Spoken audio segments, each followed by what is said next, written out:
I've been using the Rep AB5100 for a little over a year now, and some of my thoughts on this bench have changed in that time frame. If you want to check out the original review I did where I was working out in a 4 foot by 8 foot space in my office, you can check that out up in the cards or down in the description. But in this video, we'll quickly go through the specs on this bench, we'll talk about my experience with this bench over the past year, and we'll compare it to the Titan Max and the Rogue AB3, since those will be the main two competitors to this one, so that you can be sure to purchase the right FID bench for you. But before we get into the video, hi, my name is Ryan Treadaway, founder of TreadawayTraining.com, where we turn skinny guys into jacked men. If you want more information on body transforming training and nutrition topics, along with home gym training topics as well, consider subscribing. Getting into the specs, the Rep AB5100 is made with 11 gauge steel, weighs 97 pounds, and has a 1,000 pound weight capacity. It has a pop pin style adjustment. It has 5 adjustable seat settings from 45 degrees to -15 degrees in 15-degree increments. 7 adjustable back pad settings from flat to 90 degrees in 15-degree increments. Both adjustment rods have stainless steel wear guards with laser cut angle numbers. The top of the back pad is 17.5 inches off the ground. The back pad is 12 inches wide and 36.5 inches long. The total length in the flat position is 54 inches. There is a 4-inch gap between the seat and the back pad in the flat position. I know some people absolutely hate having that bench gap, but it doesn't bother me personally. I actually kind of like having a little bit of a bench gap because when doing dumbbell bench press, I'll put my butt right at the front of that gap, and I'll use the gap to kind of center myself when I lay back to do the dumbbell bench. And you can very easily adjust yourself so that you aren't sitting in that gap if you want. That's just my opinion though. I know some of you will disagree with that. I don't have a Rogue AB3 or a Titan Max here to measure, so I can't say for sure, but just judging off of the pictures on the website, it appears that the gap for all 3 of these benches are at least somewhat similar. If you absolutely just can't stand having a bench gap of any kind, you can check out the Rep AB5000 Zero Gap that has a seat that's on a slider so that you'll have zero gap at any adjustment point, but that bench is $100 more than the 5100. The AB5100 has an incredibly grippy pad. I've used this shirtless while sweating and not slid at all on this pad. The AB5100 comes in black, blue, and red and costs $399. The optional leg attachment that will allow you to do decline exercises and can also be used as a leg roller for split squats has 4 adjustment points and costs $89 for a total of $488 plus shipping, which ended up being around $560 total for me. Getting into my impressions after using this bench for over a year, not a whole lot has changed. I do still love this bench. This thing is big, it's beefy, it's stable, it's well priced, it's durable. This thing has been used on a regular basis by 3 people and a somewhat less regular basis by a 4th person. I did step-ups on the back pad before getting a plyo box. I've done split squats with my feet on the back pad, and the pads show very little sign of wear. I really only have 3 complaints about this bench. 1, I do not like the articulating handle on the underside of the seat. With the handle being so high, I always end up just using the handle to pick the bench up, and then I'll hold the feet when moving the bench, or I'll adjust the seat down to -15 degrees so that the handle will be lower. In my opinion, there should be a fixed handle on the bottom of the bench like with the AB5000 Zero Gap or the Titan Max. 2, the back pad and the seat pad don't line up perfectly in the decline positions. This doesn't matter for decline ab work because you'll be in spinal flexion, so your head won't touch the seat pad anyway. And the difference is small enough that I've not noticed any discomfort in the 15-degree or 30-degree positions when doing decline bench press, but I would consider 45 degrees or steeper to be unusable. 3, This is a little bit smaller of a complaint, but I feel as though the leg attachment for this bench is of slightly lower quality than the rest of the bench. It's not bad quality, it's just not as good in comparison.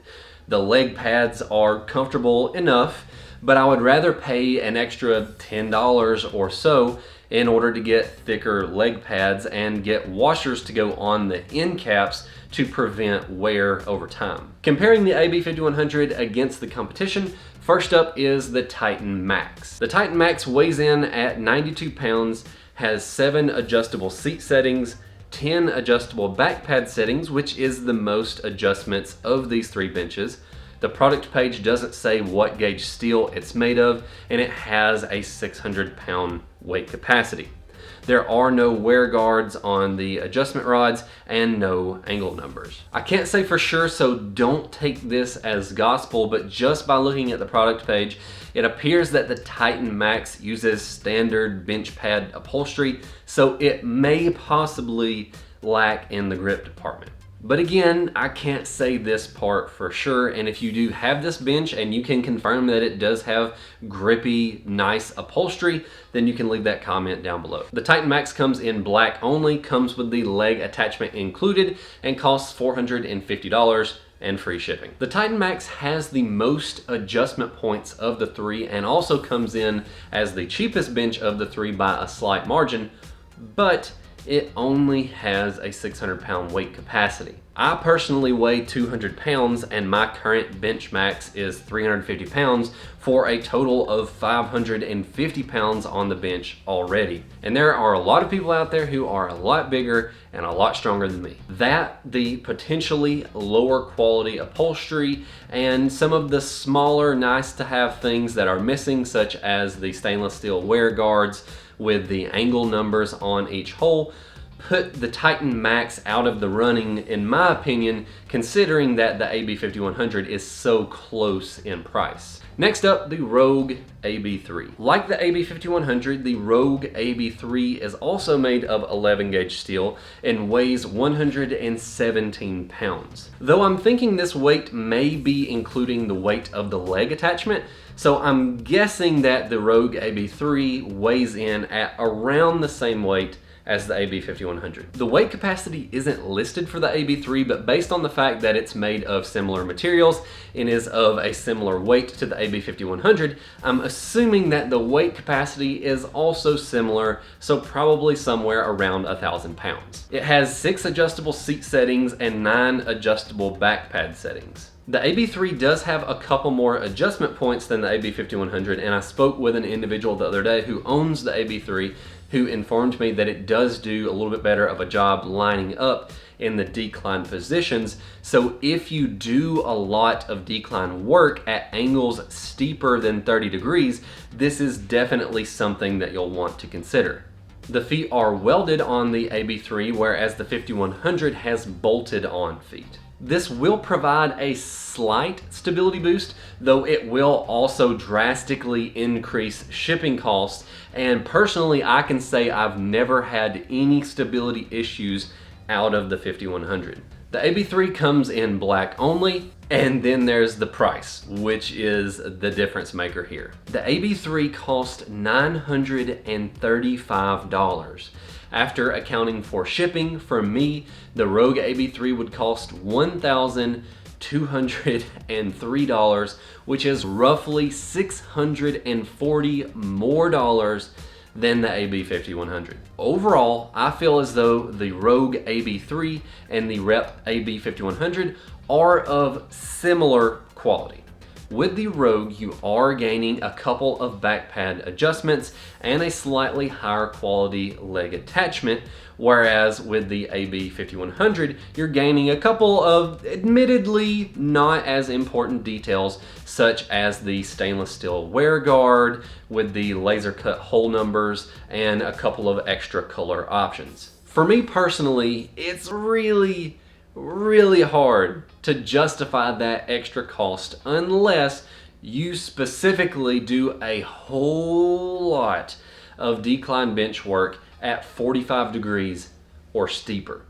Personally, I'm not the type of person who is a fanboy of any of these companies. We have Rep equipment, we have Rogue equipment, and we have Titan equipment here in the basement gym.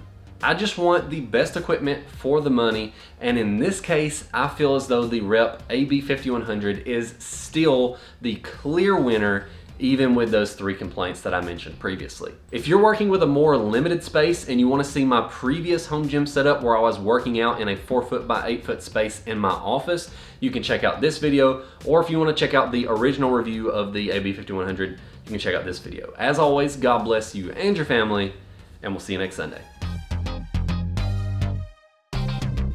For me personally, it's very, very difficult to... Come on, man. For me personally, it's really... For me personally... Why can't I get the line right?